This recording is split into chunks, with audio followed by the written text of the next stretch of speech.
20. I think there's someone here who's going to speak on behalf of the Spanish HiSET program with the SOL. Sister.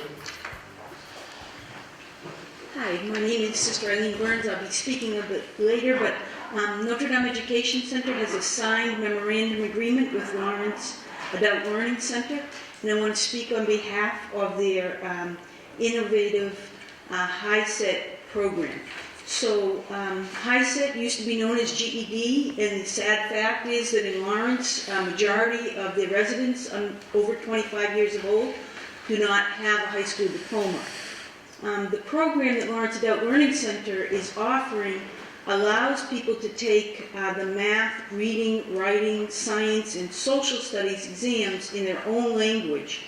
Massachusetts does authorize the ability to take it in English and Spanish. This allows people to concentrate on the concepts of these different tests rather than on trying to develop all the specialized vocabulary that goes along with it.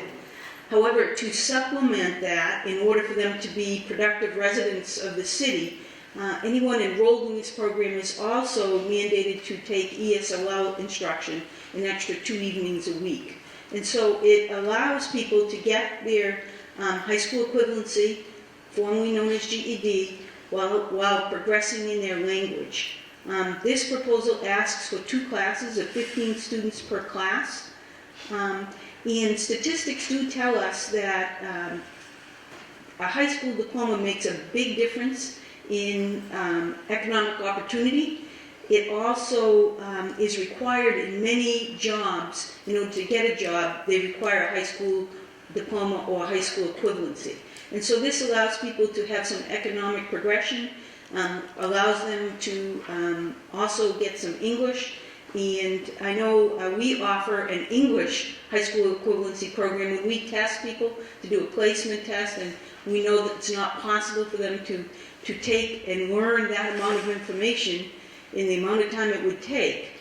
We often refer them to the program at Lawrence Adult Learning Center, so I want to speak on its behalf. I don't know if there are any questions. Thank you, Sister. Any questions from the group? Thank you. Thank you. Next is application 21, English and Citizenship Classes for Limited English-Speaking Adults, Lawrence Council on Aging and Senior Center. Good evening. Martha Velez, Director of the Lawrence Council on Aging. What a pleasure it's been to sit there and listen to wonderful people give wonderful speeches about everything that goes on in our great city of Lawrence. Yes, of course, I'm coming before you because last year I came before you and I asked you for some money to start ESOL classes, and we actually started them. And it's been a great ride. We've done it since September. We started in September our classes. We have about 47 people enrolled. And of course, Martha, who thinks inside, outside the box, and everywhere else in the box. I definitely thought about, okay, well, we're teaching the ESOL, but there's also a need out there for people to become citizenships, because I look at my seniors, who, by the way, this year, we have to give them an applause to them, because 397 elders went through our enrichment classes from the months of March to November, 213 of them going through citizenship classes, and 73 of them going through English classes, and 23 of them going through grammar classes, and then the rest of them were just enrichment classes, but that makes people happy. So enough about seniors, let's talk about what we're going to do. So I asked it today to continue to fund us because we want to expand our program.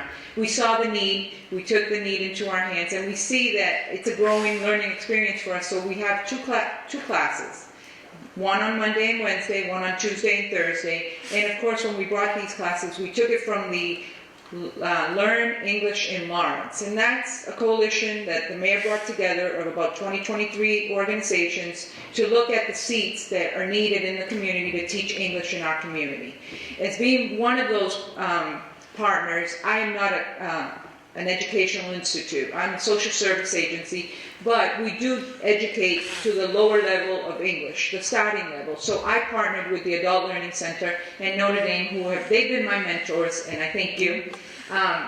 And what they've done for me is they've opened the doors for my teachers to go in and mentor the teachers that they're teaching so that they can see what they're teaching, and then my teachers are able to teach the students that we have so that they can pass the test to get into the Adult Learning Center. So that's what we're doing. But of course, as we're doing this, we're seeing that everybody learns at different levels. Boy, if my English teacher saw me now, woo, right?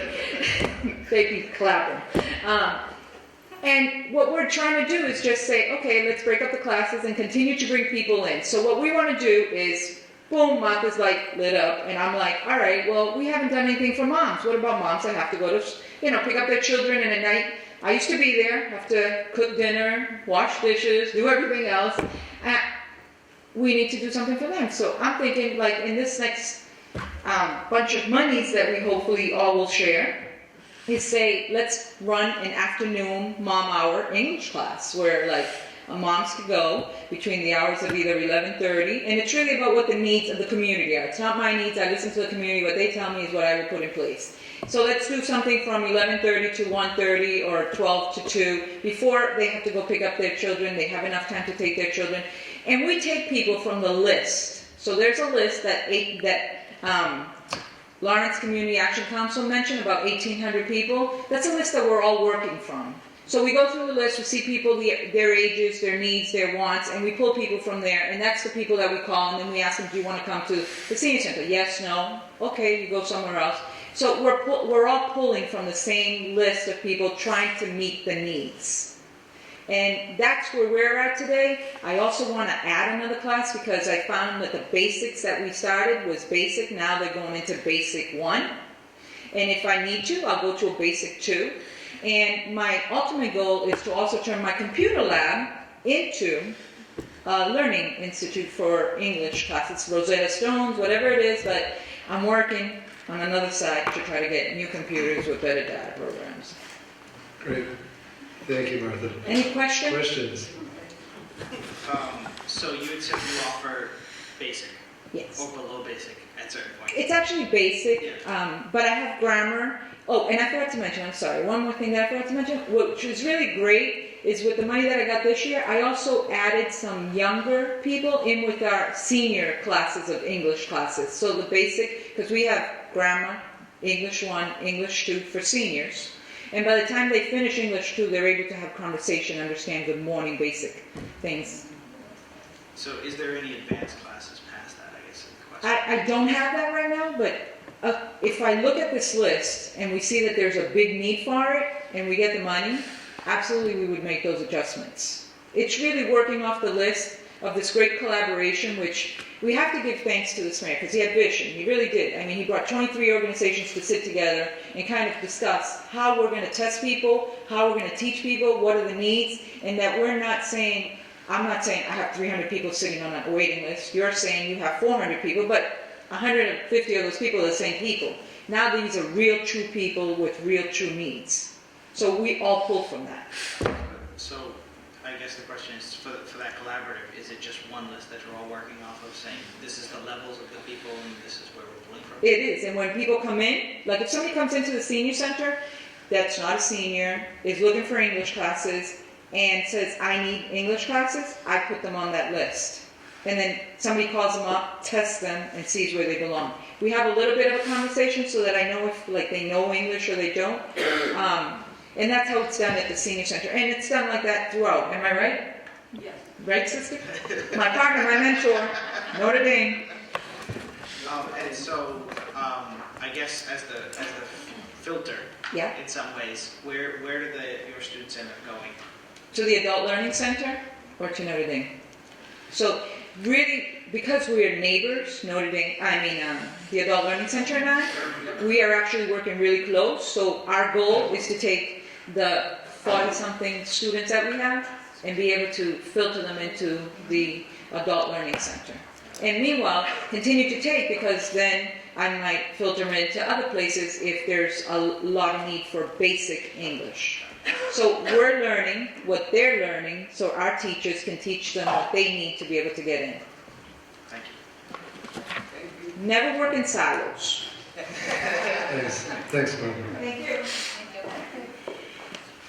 Next is application number 22, the historic restoration of the Essex Company Granite Staircase. Susan.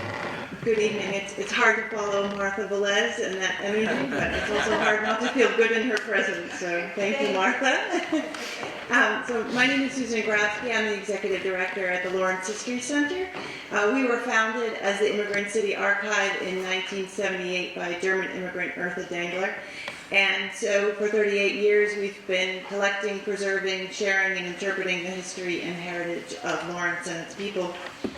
The proposal before you tonight is a historic preservation project.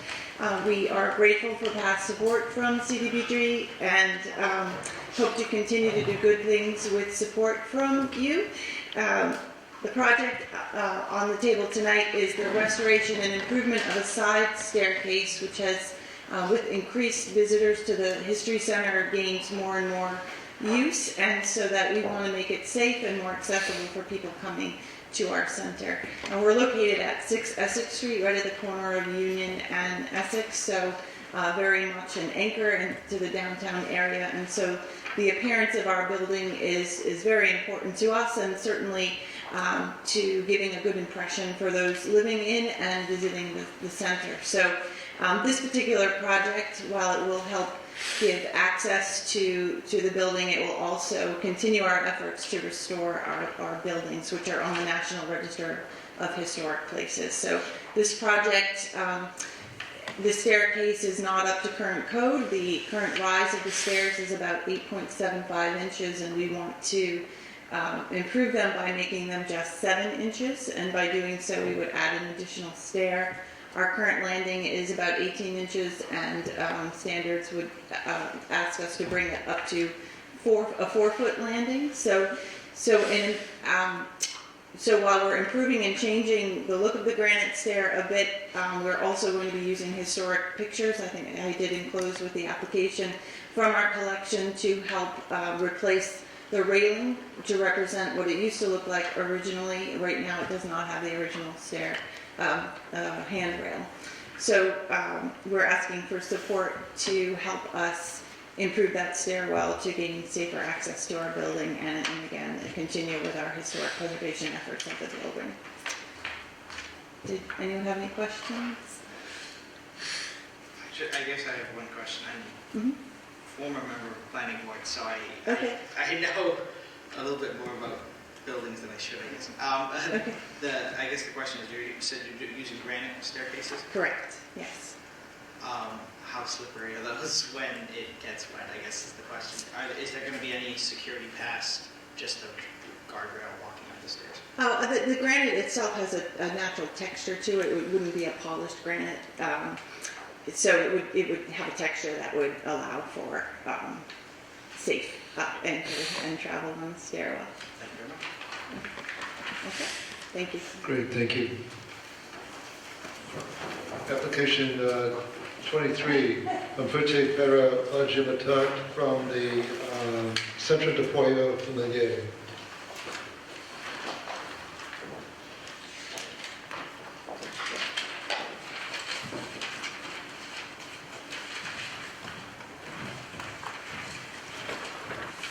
Hello everyone, good evening, and thank you for this opportunity to present our program to you.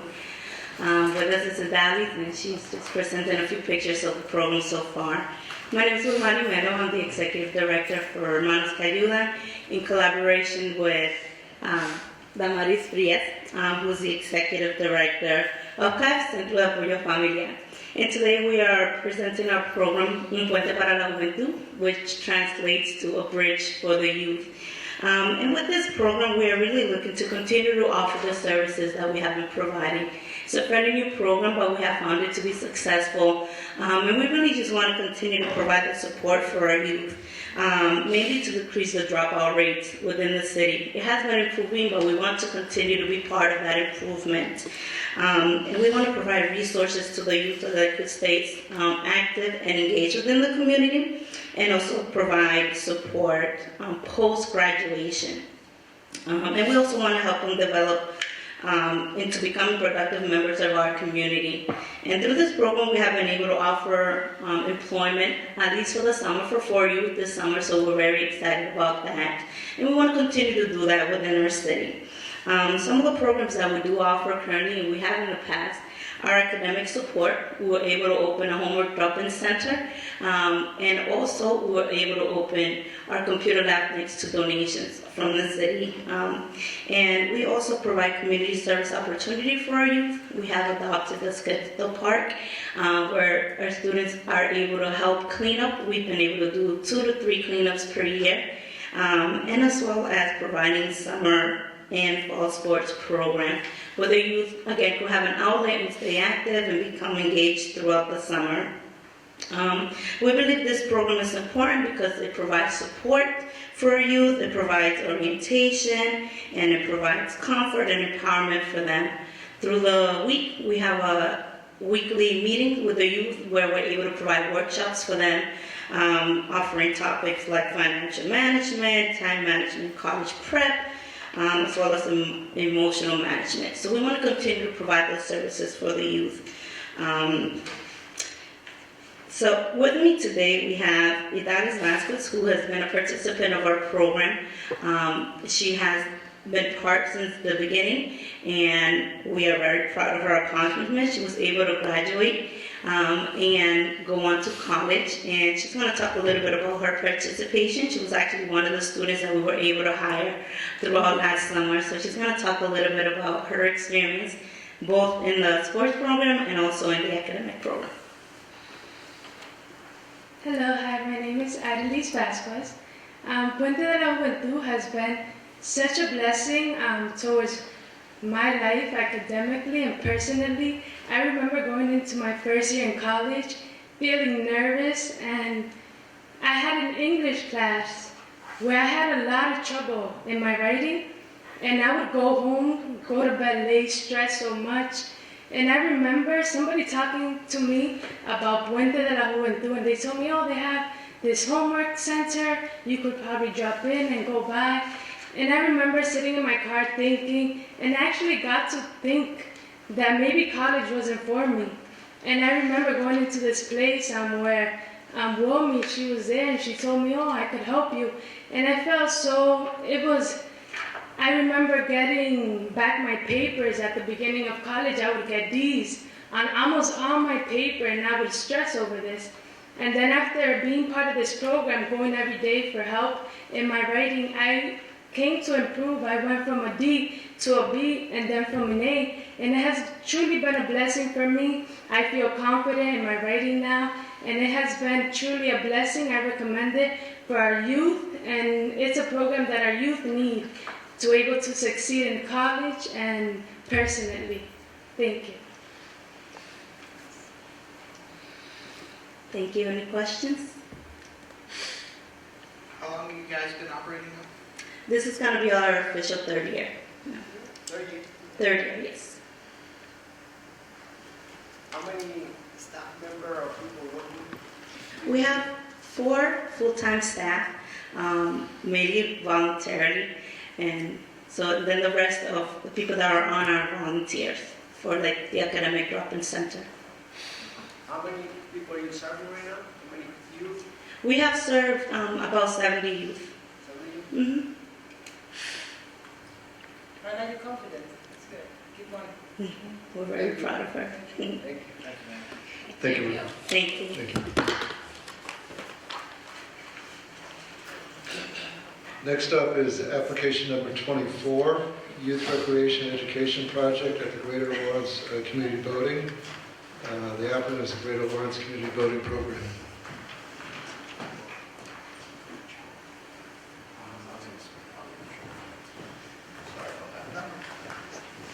How are we doing, guys? My name is Jeff Taylor. I'm the Executive Director of the Greater Lawrence Community Building Program. And I know we have 3 minutes, but the pictures are worth so I just wanted you guys, all the pictures are different, so you're all going to get a different perspective, but I would like to keep the pictures, bring them to whatever meetings you would like, and enjoy. So we're going to pick them. Yes, you can keep them. Yep. thought you could have them at a committee meeting and really actually see what the program offers. Sure.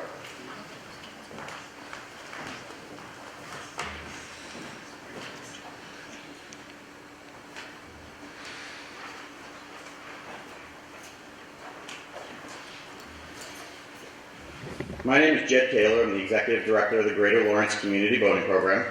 The boating program, first, before I say anything, I would like to thank the committee for the years of support that it has done for the boathouse and for the community. We've been operating since 1979, so we're going into our 37th summer. In 2011, I was lucky enough to take over as the Executive Director, and the program went full-time.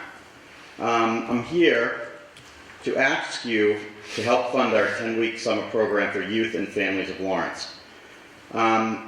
Overall, throughout the year, we have about 12 funding foundations, grants and trusts, and then we have over 50 community partners in the city of Lawrence that help us really truly run this program. Throughout the year, we use the building, but we go into the schools, we help the community with events like we run the citywide Easter celebration. During these programs in the fall, winter, and spring, we are getting the children ready for the most exciting time of the year, and to them, that is the summertime. During the summer, the children learn how to sail, canoe, kayak, paddle, and row on the water. They are getting ready for these experiences throughout the rest of the year when we visit the schools. On top of water sports, we now have science in the classroom programs, we have an arts and crafts programs, we have dancing, and of course sports and games and events in the backyard for any of those children that come in a group and don't feel ready to get on the water yet. But what's important about that is just being on the property, when they see other children on the water, it shows them that they can get on the water. A lot of the kids in Lawrence have grown up in fear of the Merrimack River. And what we need to do is we need to educate our kids, not keep them away from the river, but we need to educate them on how to keep themselves safe. So what I do is I go into all the schools with the fire department and we run the Keeping the Kids Safe program in the winter times. When I'm running that program, I'm always talking to the children about what they can do in the summertime. And that's why I'm here for you guys today. Over the years, the council, since 2011, has challenged me. I got to go into attendance numbers. In 2010, it was a tough year. It scaled down after years because people were afraid of the water. In total, kids in and out the doors in 2010 was 1,900 kids. Divide that by 10. It's about 190 kids a week. I'm sorry. It's not that great. When I took over in 2011, we were able to get that attendance number to 4,659. That's visits to the boathouse of people in and out. In 2012, it was 7,700. In 2013, it was 12,000. In 2014, it was 15,536. The reason I'm giving you these numbers is the funding for the boathouse was low in 2010 because of the attendance. The council, when I took over, challenged. And that number went up. In 2012, funding went up. In 2013, that number went up again, funding went up. In 2013, that was our highest funding in a while. We took in, again, 12,000 attendants. In 2014, we started decreasing with the council's money that was given. What happened was, we've been building and building and building, we're still building, but then the funding started to go down, okay? So it lowered in 2014, then again in 2015. And I'm here before you today to ask you to consider to help the program and to raise this, and I'm going to tell you why. We have that base now. The challenge of 2011, 2012, 2013 has been met. And now the kids want to be there. It's hard for me because there are so many wonderful programs to fund, and you guys have one of the toughest jobs out there. Trust me, I know. But I'm going to tell you what happened last year because of our funding. In 2014 we had 15,000, but we decreased dramatically in our funding. We didn't spend money on equipment that year. Instead, we didn't want to lose our base, so we were able to pay staffing to stay. In 2015, I couldn't do that, and this is what it resulted in. I couldn't give the scholarships away that we usually give away. 200 is to be precise. I couldn't give away 200 scholarships. So our number went down to attendance of 12,000 as opposed to the year before 15,000 in and out the door. There's a combination of things. Funding goes up and down, and there's a lot of organizations that help the boathouse, and we depend on them. One thing that needs to be talked about is the minimum wage law. The minimum wage law last year went up $1. It goes up $1 this year, and it goes up $1 next year. So in consecutive terms, my budget just for staffing has gone up $4,000 last year, $6,000 this year, and it will go up to $8,000 to $10,000 next year. Because of these increases, the only thing left for me is to cut staff. Our staff is primarily high school kids and college kids from the Merrimack Valley area, and a lot from Lawrence. So in the funding that I proposed to you, the other thing is, yes, we target 30 kids, okay? But it goes well beyond that, okay? When I go into schools for the Ice and Water Safety Program, I leave by saying if you go to a Lawrence public school, because we get the block grant, you can have a free membership. And what we do is we give the free membership to the first, in 2014, it was 1,799 scholarships for free that we gave out, and those kids were there. And like I said last year, I had to go into equipment with other funds. We were decreased, and I had to decrease those scholarship numbers. One big thing, our goal, not goal, but one of our biggest highlights of the year. I got a call from Secretary Jim McGovern's office of the 2nd District in Worcester. They wanted to come out and see the boating program. I didn't know why. I then found out it was because of the lunch numbers. Every Friday we fed 500 children free lunch. And they wanted to come out and see why a number could be that big at a boating program that deals with water. Safety is our number one responsibility. Our staff and their certifications are number one. That's the heart and soul of what I use the CDBG block grant funds for. They were impressed and they came out and they wanted to model some of our programs to bring it to Worcester. It was very humbling. Thank you guys very much. Thank you, Jim. Questions? So how many, I guess, seasonal employees, how many? Seasonal, so we have 3 full-time staff, an executive director, a program director, and a promotional and novice coach that we just brought on. We have 26 seasonal summer instructors and 12 coaches. The seasonal instructors are high school. They range from level 1, 2, 3, 4, 5, and manager. And that starts with high school children right up into college, and then we have some adults that teach as well. Thank you. It's a great program. Thank you, guys. Next up, application 25, the Summer Sport and Health Initiatives Program from Beyond Soccer, Inc.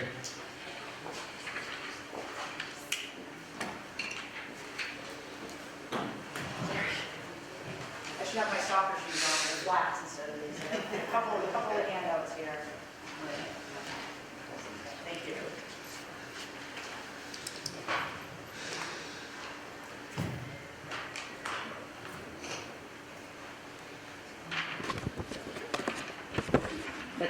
It's a collateral flyer, not a flyer about this particular program, but just gives you an overview of all of the different things that we do.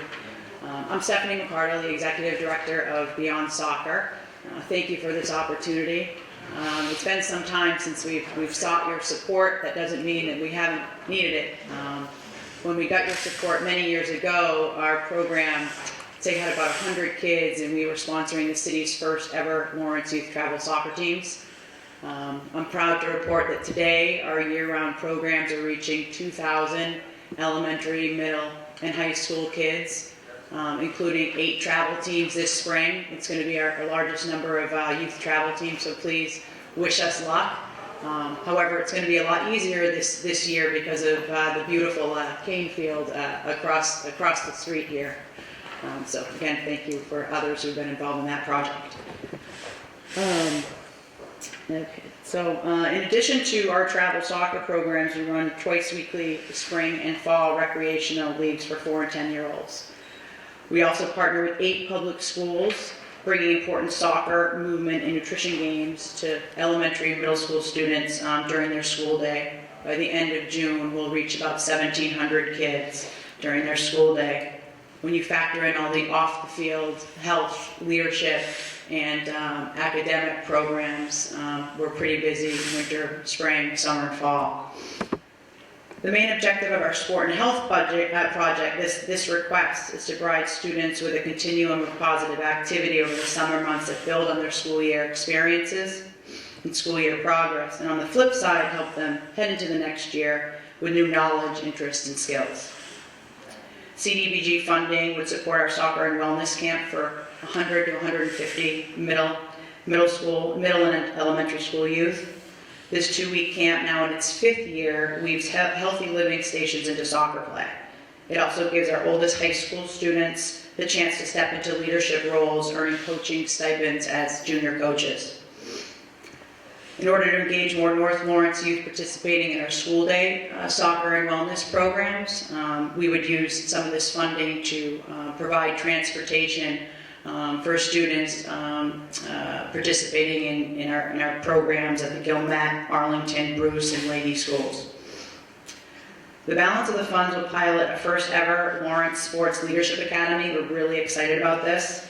I think we can all, I'm going to move this up a little bit. I think we can all appreciate that sports camps are expensive. Beyond Soccer does raise scholarship funds to send deserving and talented kids to sports camps outside of the city, including Boston College Lady Eagles Camp. But we're limited in the amount of kids we can reach that way because of cost. So that being said, why don't we bring a top quality sports camp here to the city? We certainly have the facilities, we certainly have the kids, and we certainly have committed people. So with that being said, over the last 5 or 6 months, we've been working with the Lawrence High Athletic Director and also another organization in North Andover called Everyone's a Player. And this collaborative effort is creating a camp that's going to draw in middle and high school students through a variety of team sports opportunities, including tennis, volleyball, field hockey, soccer, and basketball, and also promote important player development through on and off the field leadership and health initiatives like speed and agility training, education, team building, and interactive college readiness sessions. Another important component of this camp is the nomination of sports ambassadors, and to be nominated by Lawrence High School athletic coaches, kids that will have 1-year commitments, trying to share with young people the importance of sports and being healthy, and involved in fundraising efforts surrounding this camp initiative. Our collaborative work has revealed that only 15% of Lawrence High School students are playing sports. It's a little lower than some reports that have come out in some recent articles, but we do have the real numbers from the athletic department. The number of kids playing 2 or 3 sports is even far lower than that. It's also important to note that almost 100% of students playing sports at Lawrence High School are graduating. So there's a strong correlation there, and a really important part of what we do is making sure kids commit to sports. A lot of kids report that they have a difficult time balancing after-school classroom and sports demand and their after-school sports demands, or feel inadequate because they've had no prior experience, meaning they don't think they're any good, so they quit teams. We hear that all the time. So our programs are designed to change these trends by giving students access to a place where they can acquire new skills, connect with a mentor, make improvements to their fitness, commit to team, and learn about responsibility. We want to see the number of students, athletes at Lawrence High School increase between 2% and 5% each year, and we think that working collaboratively will make that happen. So I guess with my time, sounds like my time's up, but we're really confident that these initiatives are going to engage thousands of youth, for years and years to come, especially the Sports Leadership Academy. I really am excited about this offering to be a quality sports camp here in Lawrence. There are not enough camps here in the city where really kids can really develop skills that could take them to the next level and give them that confidence needed to be successful in the classroom and off, and out of the classroom. So thank you. Any questions? You said you operate on the Kane School lot now. Well, not yet. Don't say that because I'll get in a lot of trouble because it's all fenced. Please don't spread any rumors about that. So I guess the question is, where do you currently? Well, that's one of the questions. We've been kind of nomads, working all around the city. Our U10 teams played at the Weatherby School, which has been great for us because we're in the school there during the school day, so we've been able to recruit a lot of kids that way. They see you playing. It's like that Kevin Costner movie, if you build it, they will come.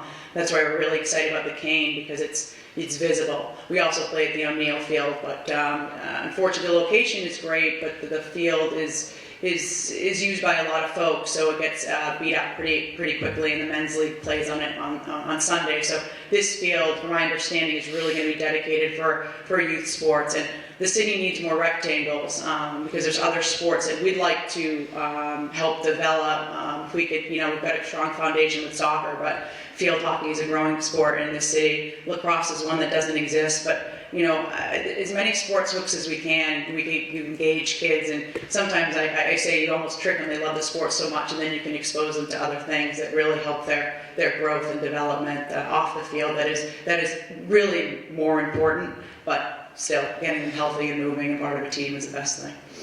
So. You're welcome. Thank you. Thank you.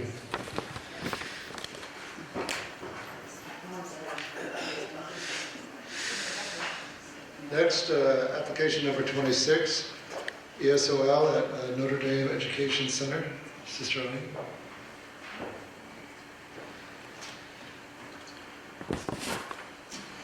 Hi, I'm Sister Eileen Burns from Notre Dame Education Center. We're a sponsored ministry of the Sisters of Notre Dame, and we're celebrating 20 years of service to Lawrence this year. Thousands of residents have come through our doors. We offer a bridge of hope through citizenship preparation, through English high school equivalency preparation, nursing assistant, and home health aide training, with an 82% employment rate of our graduates in 2015. And we're currently working with Mary Immaculate in Lawrence and Evans and Methuen to provide classes and workshops to their workers. But our main job is English. In our English classes, we try to increase skills through reading, writing, listening, speaking, computers, numeracy, work readiness, and navigating systems. We're open Monday through Thursday, 8:30 in the morning to 8:30 at night, Fridays 8:30 to 5, and Saturdays 9 to noon, so we're open a lot. In the face of the incredible need that we see in the community, we reach out to many opportunities like this one in order to serve. And we're certainly grateful for the past support from the CDBG grant. We're asking you for a third year of your support to keep a level 2 English class open.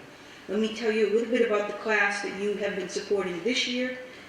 We've served 19 Lawrence residents since September in that class, and 16 of the 19 reported that they were extremely low income, 2 low income, 1 moderate income. For those 15 seats that you've been willing to give us, we've had a few that have had to drop out for obstacles they were unable to overcome, and we just drew from the waiting list in order to replace them. Currently, there are 22 people waiting, since September, waiting to get into that class. All are on track who finished their class to improve 2 SPLs, we call them, 2 student performance levels. We're asking you to partner with us to give adult learners the opportunity they want and they need. So, any questions?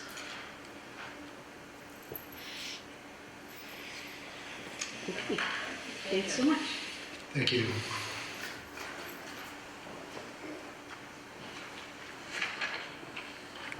Next is application 27, the first-time homebuyer counseling program. The applicant is ACT Lawrence.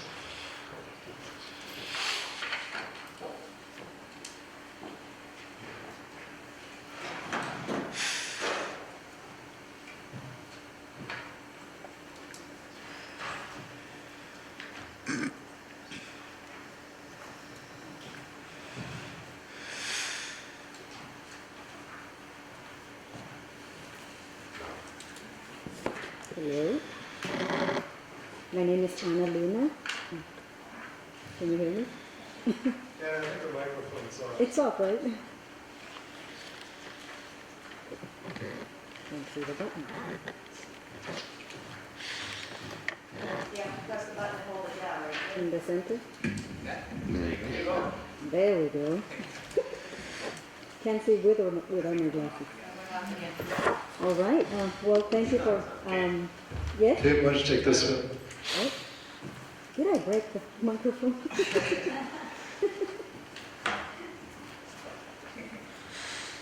Okay, awesome, thank you. Yes, so I'm Anna Luna, I'm the Executive Director for ACT Lawrence. You might know us as Arlington Community Trabajando, but we have updated our name because everybody started calling us ACT, and that's what we are now. We are talking today about the First Home Buyer Program, and under this program, I prepared a very quick summary for you of things that we couldn't include in the original CDBG application. And this, through this program, we provide first-time home buyers workshops and housing counseling. And basically, imagine the scenario. Somebody comes into our office, they're looking to learn how to buy a house. They get referred to us through realtors, bankers, and other people in the community. And they sign up for one of our workshops. The workshop is 10 hours total. And at the end of the 10 hours, they get a certificate that they can bring to their lender so that they can confirm they have attended a homebuyer class. Many lenders and organizations, even the City of Lawrence, is requesting that homebuyers take our homebuyer class in order to show that they have some of the skills necessary to become a homeowner. It's important to have this certificate, specifically in the City of Lawrence, to apply for down payment assistance program. So in essence, we work together with the city to prepare the home buyer to purchase a home. Each of our home buyers goes through a 5-step process, which is listed in the paper I gave you. But in short, we provide the intake, the workshop. They then make an appointment with one of our housing counselors. They prepare an action plan to get them from not knowing how to buy a house to then finally buying a home. We also provide financial analysis to make sure that they can afford to buy this home. And also the continued follow-up to make sure they continue to become a successful homeowner. And finally, we do the beautiful closing when they're even ready to buy the home, do the closing, or after they have resolved one of the issues that prevents them from buying a home.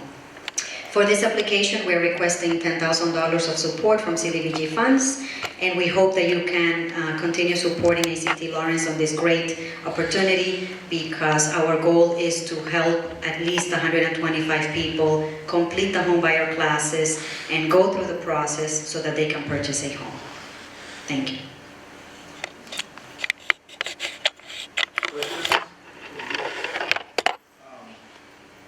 So, you said 125 for this year? Yes. And past programs, how many classes have you done? We teach a class almost every month, and last year we served individual classes 425 people. Altogether, the organization served about 1,300 people through all of our different programs. We're really busy. In that program, they also get like coaching sessions. They get a whole bunch of other services that obviously I don't have a lot of time to explain. But one of the major services they request is help fixing their credit, and that is provided completely free of charge so that they can improve the score that they need to achieve at least 600 or more FICO score in order to be able to apply for a homeowner's loan.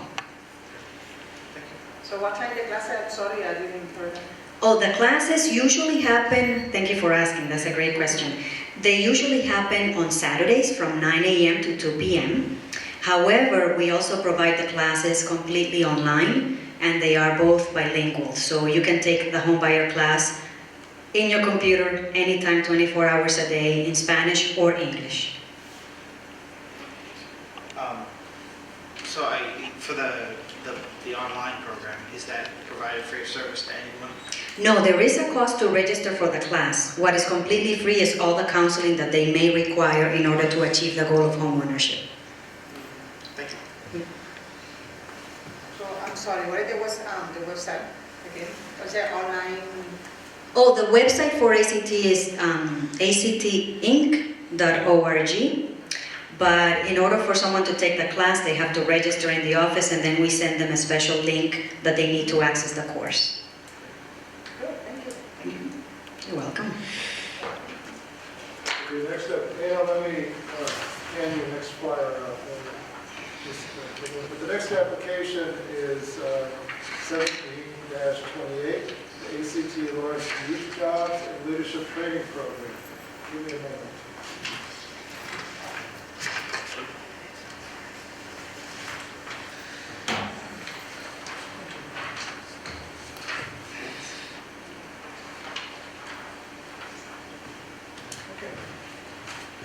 All right, so now you have a small summary there of our youth jobs and leadership program.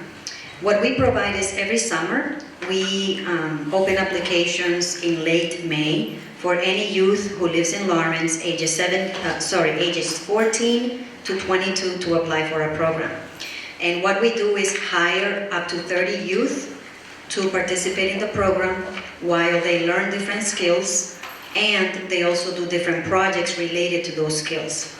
For example, every week they will have a workshop. Usually we start with something like public speaking. Once they do the public speaking workshop, then they have to do a project related to that workshop, and then at the end of the week they deliver that project. They make a presentation that has to do with public speaking. Every week they also get paid. The ages 14 to 17 is the group that gets a stipend. And they get a stipend for the whole program of $500. The older group, who is 17 to 22, they get an hourly rate, and basically they end up working 15 to 20 hours per week throughout the summer. The expansion of this program is going to allow us to also bring another group of youth to start in the fall. And basically the way they'll be selected is by those that participated from the summer. They will then have to compete for a job in the fall. And it would work pretty much the same way, because they will work a number of hours, do a project, continue a presentation or a project in the community, and also they will receive the other workshops and skills that we provide throughout the program. For the past 10 years, we have helped more than 150 youth, because our program every year keeps growing. So the first year we had about 10 youth, then the second year we had 12, then we had 15, and now we're staying around 30. So our goal really is to support more, so we are in the middle of applying to other funding sources to also be able to increase that number to provide more jobs for the youth. For many reasons, of course. As you know, our youth are looking for many things to do during the summer, but also they're looking to increase their skills so that they can find another job after they finish our program. That's it. Questions from the committee? Thank you so much.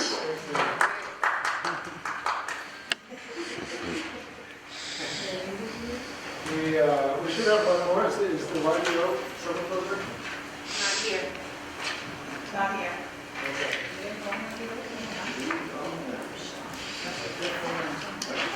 Okay, Anna, thank you, and thanks for your patience and being last. One last call. Marisol, YDO did not register? No. Okay. That closes our meeting, folks. And thank you to the cable TV network for filming this. Really appreciate it. This is a really good example of all the great services that are provided to the residents of the city of Lawrence. Thank you.